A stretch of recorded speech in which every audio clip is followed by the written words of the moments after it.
5 senjata paling mematikan dan efektif dalam sejarah kuno.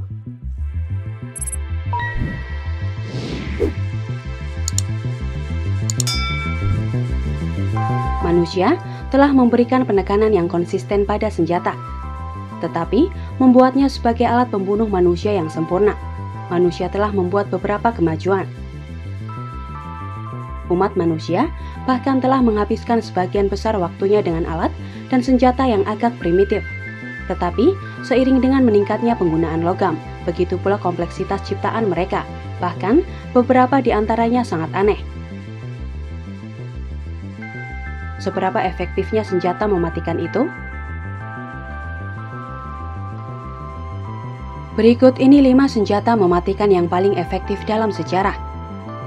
Jadi alat pembunuh manusia meski tampak sangat aneh. Pertama, Madufu. Madufu adalah senjata yang berasal dari India kuno dan sering digunakan dalam seni bela diri Silambam India. Senjata itu secara tradisional dibuat dari 2 tanduk blackbuck India yang menunjuk ke arah yang berlawanan dan digunakan dengan cara yang mirip dengan belati berbilah ganda, biasa disebut madu. Sebagai alat pertahanan utama, Madufu sering digunakan untuk mengendalikan lawan dan senjata mereka. Beberapa varian menampilkan perisai logam, sementara yang lain memiliki ujung logam runcing di ujung tanduk. Seiring kemajuan teknologi, beberapa madu dibuat seluruhnya dari logam. Kedua, estok. Variasi panjang dan tipis dari pedang panjang. Estok adalah pedang yang digunakan dari abad ke-14 hingga abad ke-17 dan sangat bagus dalam menembus baju besi rantai. Saat armor meningkat, segera diketahui bahwa menggunakan pedang untuk mengiris atau menebas menjadi semakin tidak efektif. Titik tipis dan tajam jauh lebih baik dalam menemukan celah di baju besi atau mendorong rantai. Estok mengikuti prinsip ini, menampilkan titik yang tajam dan tidak ada ujung tombak. Selain itu, pegangannya yang panjang memberikan pengguna lebih banyak daya dorong untuk didorong.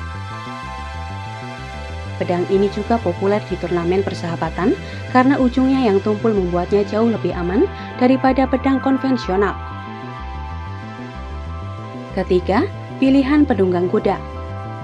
Senjata pilihan penunggang kuda ini adalah palu perang besar dengan satu wajah palu dan lainnya paku. Lonjakan melengkung sangat mirip dengan beliung, tetapi biasanya memiliki bobot lebih.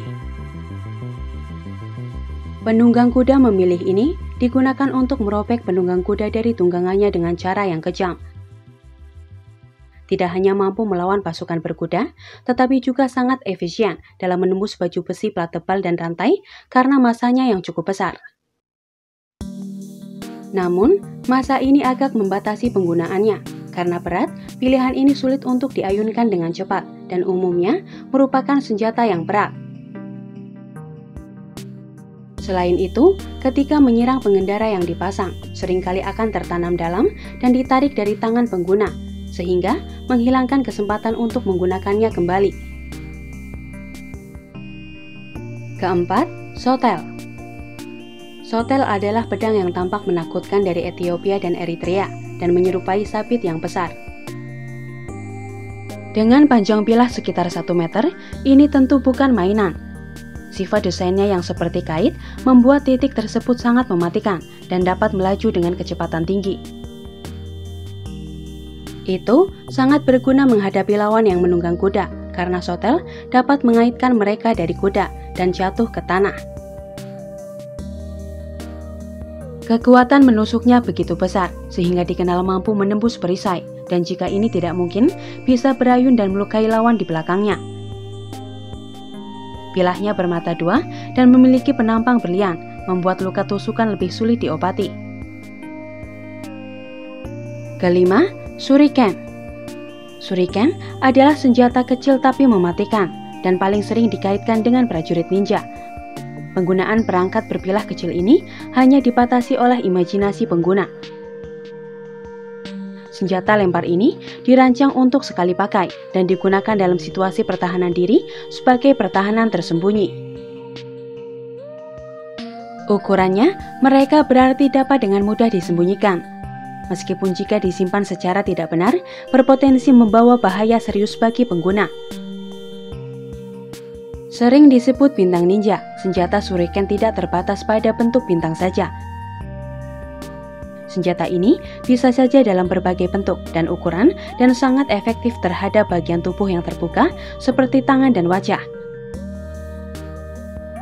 Shuriken bahkan bisa tertancap di tanah dan bertindak seperti kaltrok.